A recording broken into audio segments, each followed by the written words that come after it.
میں حافظ قرآن تھا۔ میں نے زندگی میں کبھی گناہ نہیں کیا تھا۔ مجھے بیوی بھی ایسی ہی پاک صاف چاہیے تھی۔ شادی ہوئی تو میری بیوی میرا بہت خیال رکھتی، بہت نیک تھی، لیکن میری روح تو تب لرزی جب شادی کے 5 ماہ بعد ہی بیوی نے ایک بچے کو جنم دیا۔ میں تو کسی کو منہ دکھانے کے قابل نہ رہا۔ جب بیوی سے پوچھا کس کا گناہ ہے، روتے ہوئے کہنے لگی آپ ہی کا ہے۔ میرے تو ہوش اڑ گئے، کیونکہ مجھے معلوم تھا کہ بیوی جھوٹ بول رہی ہے۔ راز جاننے کے لیے جو ہی بچے کا ڈی این اے ٹیسٹ کروایا تو میرے پاؤں تلے سے زمین نکل گئی، کیونکہ وہ تو سچ میں میرا نام مولوی کرم دین تھا۔ میں نے 12 سال کی عمر میں ہی قرآن حفظ کر لیا تھا۔ مجھے اس بات پر یقین تھا کہ جیسے آپ خود ہوتے ہیں ویسی ہی آپ کو ہم سفر بھی ملتی ہے۔ ہمارا گھرانہ بہت اسلامی قسم کا تھا۔ میرے گھر میں میری ماں اور 2 جوان بہنیں تھیں۔ میں تو یہی چاہتا تھا کہ پہلے میری بہنوں کی شادی ہو، اس لیے ماں کے کہنے پر پہلے میری شادی کروانے کے بارے میں سوچا گیا۔ ہر ماں کی طرح وہ حسین و جمیل بہو کی تلاش میں تھیں۔ بہرحال میرا ایسا کوئی بھی خیال نہیں تھا اور نہ ہی فرمائش تھی کہ مجھے اس طرح کی بیوی چاہیے، لیکن ایک چیز مجھے اپنی بیوی میں ضرور چاہیے تھی، اور وہ تھی پاک دامنی اور با کردار ہونا۔ میں چاہتا تھا جیسے میں نے آج تک کسی لڑکی کو آنکھ اٹھا کر نہیں دیکھا، اپنی زندگی میں کوئی بھی بڑا تو کیا چھوٹا گناہ بھی نہیں کیا، اللہ کی بتائی ہوئی ساری تعلیمات پر عمل کرنے کی کوشش کی ہے۔ اسی طرح میری بیوی بھی ایک بہت اچھی پارسا اور نیک انسان ہو۔ بے شک ایسا چاہنے میں کوئی برائی نہیں تھی۔ انسان یہی تو چاہتا ہے کہ اس کی ہمسفر اچھی ہو، لیکن قسمت نے میرے لیے اتنے امتحانات رکھے ہوں گے یہ میں نے سوچا بھی نہیں تھا۔ میری ہونے والی بیوی کا نام لائبہ تھا۔ وہ مجھ سے عمر میں 8 سال چھوٹی تھی۔ مجھے اس کی تصویر دکھائی گئی تو میں تو اسی بات پر غصہ ہو گیا کہ یہ تصویر جانے پہلے کس کس نے دیکھی ہوگی، لیکن میری ماں نے بتایا کہ تیری تو پاک پکی کروا دی ہے، اب یہ لڑکی تیری ہے، اسی لیے تجھے دکھا رہے ہیں۔ اس سے پہلے لائبہ کو کسی غیر مرد نے دیکھا تک نہیں ہے۔ میں جھوٹ نہیں بولوں گا، وہ دیکھنے میں تو بہت حسین تھی، اتنی حسین کہ مجھ جیسے نیک اور پارسا انسان کا دل بھی ایک پل کو ہل سا گیا۔ لیکن جیسے میں نے کہا تھا وہ میری ہو چکی تھی۔ میں کسی منگنی مہندی وغیرہ کی رسم اور تقریبات پر یقین نہیں رکھتا تھا، اسی لیے میں نے کہا کہ بس ایک ہی رسم ہوگی اور وہ ہے رسم نکاح۔ اس کے بعد اگر میری جیب نے اجازت دی تو میں ولیمہ بھی کروں گا، لیکن میرے لیے فی الحال صرف نکاح کی رسم ہی ضروری ہے۔ میں نے اپنی شادی اسلامی طریقے سے کروائی۔ میں بہت زیادہ اصول پرست بن رہا تھا۔ مجھے کیا پتا تھا کہ میرے سارے اصول دھرے رہ جائیں گے۔ لائبہ میرے نکاح میں آ گئی۔ میرے گھر میں اب بھی وہ میری بیوی تھی۔ میں اس سے بہت خوش تھا۔ مجھے وہ بہت پیاری لگ رہی تھی۔ پہلے دن میں نے اسے بتایا کہ اسے کس طرح رہنا ہے، کیا کرنا ہے، سب کی عزت کرنی ہے۔ وہ سب کچھ چپ چاپ سنتی رہی۔ اس نے کہا آپ فکر ہی نہ کریں، میں کسی کو بھی غلطی یا شکایت کا موقع نہیں دوں گی۔ کوشش کروں گی ہر طرح سے آپ کو خوش رکھ سکوں، اور وہ ایسا کرنے میں کامیاب ہی ہوئی تھی۔ میرا بہت خیال رکھتی، میرے مزاج کا بھی اسے پتہ ہوتا کہ اسے کب مجھ سے کون سی بات کرنی ہے، اور اس بات سے مجھے بہت خوشی ہوتی تھی۔ وہ نہ کوئی فرمائش کرتی، نہ ہی ایسی بات جس سے مجھے تکلیف ہو۔ نماز بھی وقت پر پڑھتی اور پردے کا خیال بھی رکھتی۔ شادی کے بعد تو بڑے بڑوں کی نمازیں چھوٹ جاتی ہیں، میرے ساتھ بھی ایسا ہوا۔ میری نماز چھوٹ گئی، لیکن لائبہ نے اپنی نماز پڑھی۔ اس نے ایک دن بھی سستی نہیں کی۔ میں تو اتنا خوش تھا کہ بتا نہیں سکتا۔ مجھے تو میرے سے بھی زیادہ نیک بیوی مل گئی تھی۔ ایک دن میری بیوی کی طبیعت خراب ہو گئی۔ میری امی نے تو فوراً ہی کہہ دیا کہ خوشخبری ہے، بھلا اور کیا ہو سکتا ہے۔ پھر اسے ڈاکٹر کے پاس لے گئے۔ ڈاکٹر نے بھی یہی کہا کہ لائبہ ماں بننے والی ہے۔ میں بہت خوش ہوا۔ اللہ نے نیک بیوی دی اور اب اولاد بھی عطا فرما دے تو میری زندگی سیٹ ہو جائے گی۔ مجھے اور کچھ نہیں چاہیے۔ میری بیوی امید سے تھی، ہم سب مل کر اس کا بہت خیال رکھتے۔ میں گھر میں اسلامی اصولوں کا پابند تھا۔ میری بیوی میرے گھر والوں یا میری بہنوں کا کام نہیں کرتی، وہ صرف میرا کام کرتی تھی، کیونکہ یہ اس کا فرض نہیں تھا، اور جبکہ مجھے پتا تھا کہ وہ بیمار ہے تو میں اپنے کام خود کرنے کی کوشش کرتا۔ بے شک اپنے کام خود کرنا سنت ہے۔ میری بیوی کا بھی دوسرا ماہ تھا کہ اس کا پیٹ بڑھنے لگا۔ یہ بات میری ماں نے بھی نوٹ کی، اور ان کا کہنا تھا کہ 2 مہینے تک تو پتہ ہی نہیں چلتا کہ عورت امید سے ہے یا کنواری، لیکن تمہاری بیوی کا پیٹ تو اتنا بڑھ گیا ہے، کہیں کوئی مسئلہ نہ ہو۔ ہم بھی پریشان تھے، ایسا نہ ہو کوئی پرابلم ہو اور ہمیں پتہ ہی نہ ہو۔ ڈاکٹر کے پاس لے کر گئے۔ ڈاکٹر نے کہا کہ سب کچھ ٹھیک ہے۔ میں بھی یہی سوچ کر خوش ہو گیا کہ شاید ہماری ہونے والی اولاد صحت مند ہے، یا اللہ تعالیٰ ہمیں ایک ساتھ 2-3 بچوں سے نوازنے والا ہے۔ اس سے بڑی خوشخبری بھی اور کیا ہو سکتی تھی۔ میں بہت خوش تھا۔ اچانک رات کو اس کے پیٹ میں درد ہوا کہ یہ روٹین کا درد ہے، لیکن تب تک میری بیوی کا پیٹ بالکل ایسی عورت کی طرح تھا جیسے کہ 9 ماہ کا بچہ ہو۔ ڈاکٹر نے کہا کہ اگر ان کا ٹائم پورا ہو گیا ہے، ہم نے کہا ایسا کیسے ہو سکتا ہے، ان کا 5واں مہینہ ہے۔ ڈاکٹر نے کہا پھر شاید ان کا بچہ صحیح نہیں، ان کی جان کو خطرہ ہے، ان کے ساتھ کوئی مسئلہ ہو گیا ہے، آپ دعا کریں۔ ہم سب پریشان ہو گئے کیونکہ یہ میری پہلی اولاد تھی اور میری بیوی کی جان کو خطرہ تھا۔ میں تو تسبیح پھیر رہا تھا، کہہ رہا تھا کہ سب خیر ہو۔ ان کا کہنا تھا کہ آپریشن کرنا ہوگا، اس کا مطلب کہ معاملہ سنگین تھا، شاید بچا لیتے پر میرا بچہ اس دنیا میں نہ آ پاتا۔ ابھی سے میں بہت دکھی ہو گیا۔ بچے کے لیے میں نے کیا کیا خواب سجائے تھے، لیکن کچھ دیر بعد ڈاکٹر نے بچے کو باہر بھیج دیا۔ میں ایک بیٹے کا باپ بن گیا تھا، بچہ بالکل خیریت سے تھا، لیکن یہ کیسے ہو سکتا تھا؟ 5 ماہ میں تو بچے کی نشو و نما اتنی نہیں ہوئی ہوتی جتنی اس بچے کی ہوئی تھی۔ وہ بچہ بہت صحت مند تھا۔ میری ماں نے ڈاکٹر صاحب سے میری بیوی کے بارے میں پوچھا تو انہوں نے کہا آپ کی بیوی بھی خیریت سے ہے۔ پھر میں ڈاکٹر کو کہا کہ 1 منٹ میری بات غور سے سن لیں، ان کا 5واں مہینہ تھا، یہ بچہ دیکھ کر ایسا نہیں لگتا کہ یہ 5 مہینے کا حمل تھا۔ ڈاکٹر نے کہا ان کا 5واں مہینہ نہیں تھا، بچے کو دیکھیں، ہم لوگ سارا دن یہی کام کرتے ہیں، 5ویں مہینے میں نہ تو ایسا بچہ ہوتا ہے نہ ہی اس طرح کی صورتحال بنتی ہے۔ آپ کی بیوی بالکل ٹھیک ہے، بچہ بھی، اور اللہ کے کرم سے ان کا آپریشن بھی نہیں ہوا، اللہ نے کرم کر دیا ہے اور نارمل ڈیلیوری سے بچہ پیدا ہوا ہے۔ آپ کو جس کسی نے بھی کہا ہے کہ ان کا 5واں مہینہ ہے، اس نے آپ سے جھوٹ بولا ہے۔ آپ کو دیکھ سکتے ہیں کیا 5ویں ماہ میں اس طرح کا حمل ہوتا ہے؟ آپ کو تو اتنا اندازہ نہیں ہوگا، آپ اپنی امی اپنے گھر کی عورتوں سے پوچھیں، کیا ان کو نہیں پتا؟ ڈاکٹر تو یہی سمجھ رہی تھی کہ شاید ہمیں غلط فہمی ہوئی ہے یا کسی نے ہمیں غلط بتایا تھا، لیکن میں تو سمجھ گیا تھا۔ میری تو دنیا ہی لٹ گئی تھی۔ شادی کے 5 مہینے بعد میری بیوی ایک صحت مند بچے کی ماں بن گئی۔ اس کا مطلب یہی تھا کہ شادی سے پہلے ہی وہ بچہ اس کی کوکھ میں تھا اور وہ بچہ میرا نہیں تھا۔ میں اپنی بیوی کو پاک صاف سمجھتا تھا، اس نے مجھے اتنا بڑا دھوکہ دیا۔ وہ شادی سے پہلے ہی امید سے تھی، یہ گناہ کسی اور کا تھا جس کو میرے نام سے اس دنیا میں لے آئی۔ میں نے اس کی طرف دیکھنا بھی گوارا نہیں کیا۔ میں اپنے گھر چلایا، بہت اداس اور پریشان تھا۔ بیوی کو ہسپتال چھوڑا نہیں جا سکتا تھا، اس کو ہسپتال سے واپس لے آئے۔ میری بہنوں کو معلوم نہیں تھا کہ یہ سب بات ہے، یہ بات صرف میری امی اور مجھ تک تھی۔ بہنیں ہی اس کا خیال رکھ رہی تھیں، وہ پھپھو بننے کی خوشی میں بہت زیادہ خوش نظر آ رہی تھیں، جبکہ میری بیوی بھی کافی پریشان تھی۔ اس کی شکل سے لگ رہا تھا جیسے اس کے دل میں کوئی چور ہو۔ بہنوں کی ضد تھی کہ بھابھی کو کچھ دن ہمارے ہی کمرے میں رہنے دو، ویسے بھی ان کی کوئی طبیعت ٹھیک نہیں ہے، ہم اس کا بہت خیال رکھیں گے۔ مجھے بھی کوئی شوق نہیں تھا اسے اپنے کمرے میں لے جانے کا۔ وہ میری بہنوں کے ساتھ 1 ہفتے تک رہی۔ جب اس کی طبیعت کچھ بہتر ہوئی تو ایک رات جب میں اپنے کام سے گھر واپس آیا تو میرے کمرے میں بیٹھی تھی۔ میں نے اس سے کمرے میں آنے کی جرأت کیسے ہوئی؟ چلی جاؤ یہاں سے، تمہارا جب تک کوئی فیصلہ نہیں کر دیتا تو میری بیوی نہیں ہو سکتی، میں تمہاری شکل بھی نہیں دیکھنا چاہتا۔ وہ بری طرح رونے لگی۔ آخر میرا کیا قصور ہے؟ میں نے کیا کیا ہے؟ مجھے یہ تو بتائیں۔ میں نے کہا تمہیں اب تک یہ نہیں پتا کہ تم نے کیا کیا ہے؟ 5 مہینے بعد بچے کی ماں بن گئی۔ کس کا ہے یہ بچہ؟ شادی سے پہلے تمہارا کسی کے ساتھ تعلق تھا؟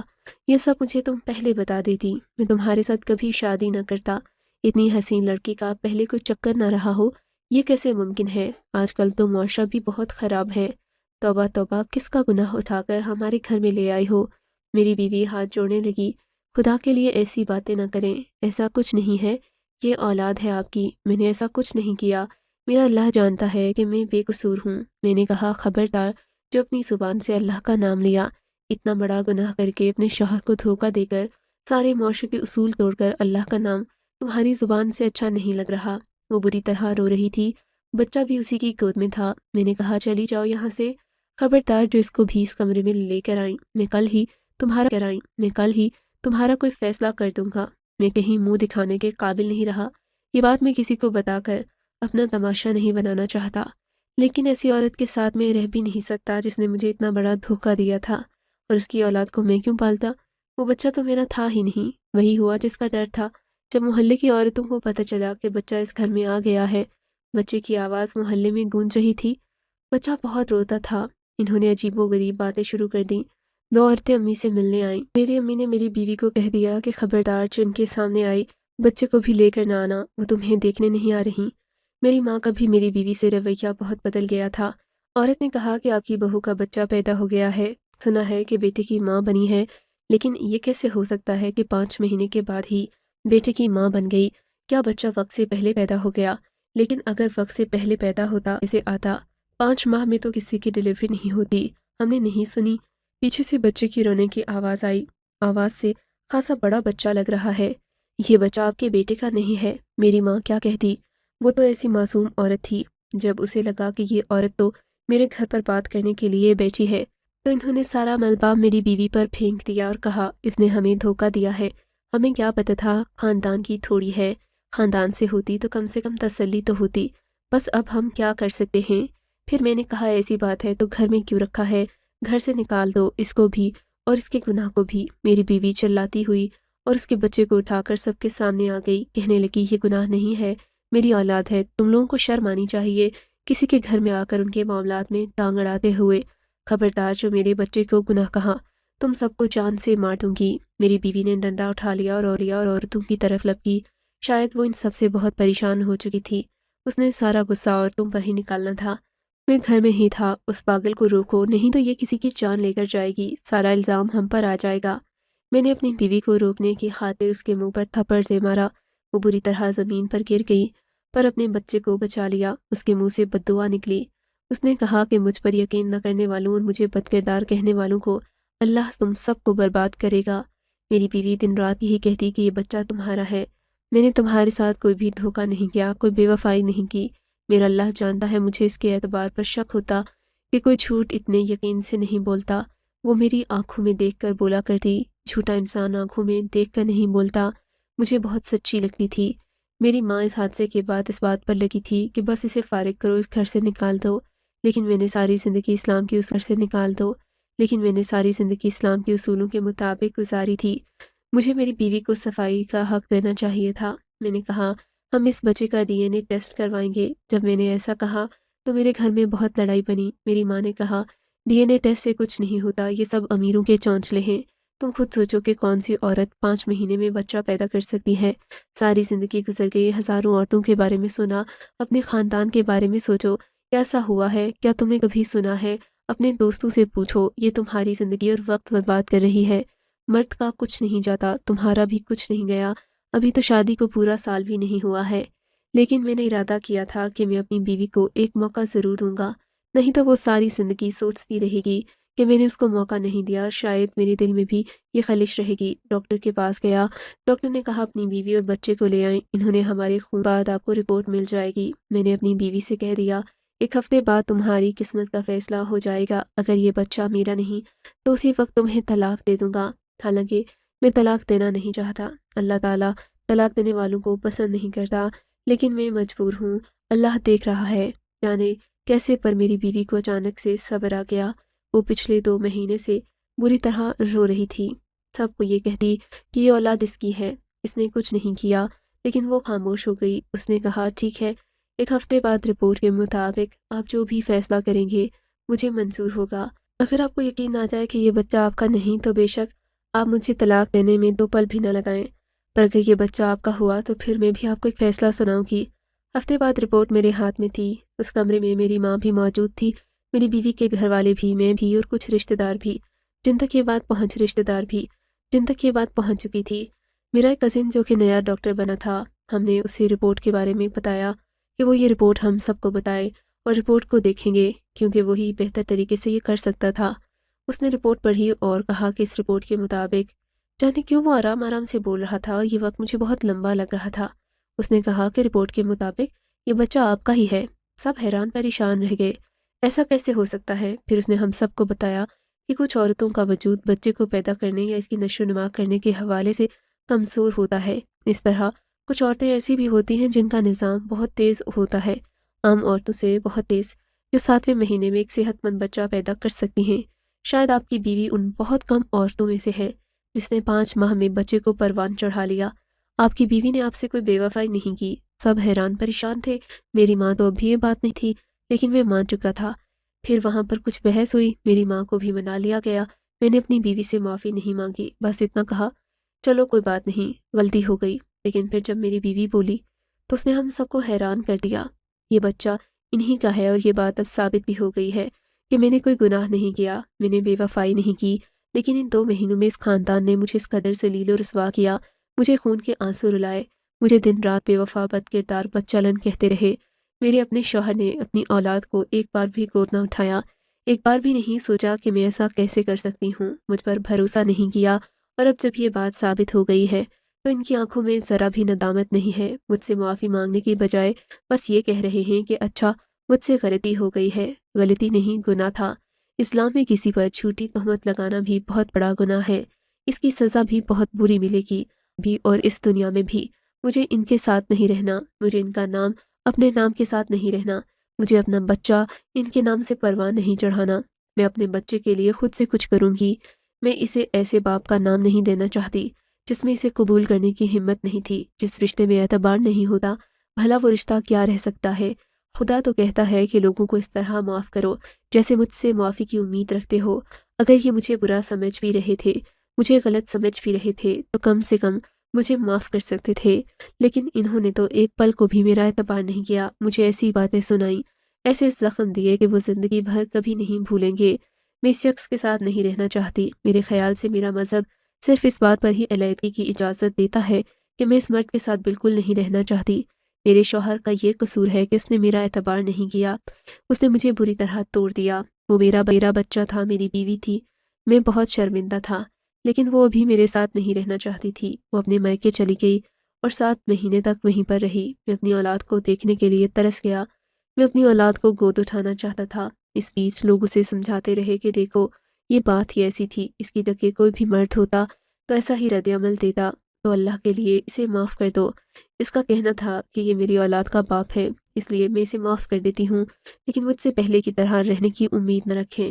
میری بیوی میرے پاس تو آ گئی، لیکن آج اس بات کو 10 سال ہو گئے ہیں۔ میں ایک اور بیٹی اور ایک اور بیٹے کا باپ بنا ہوں۔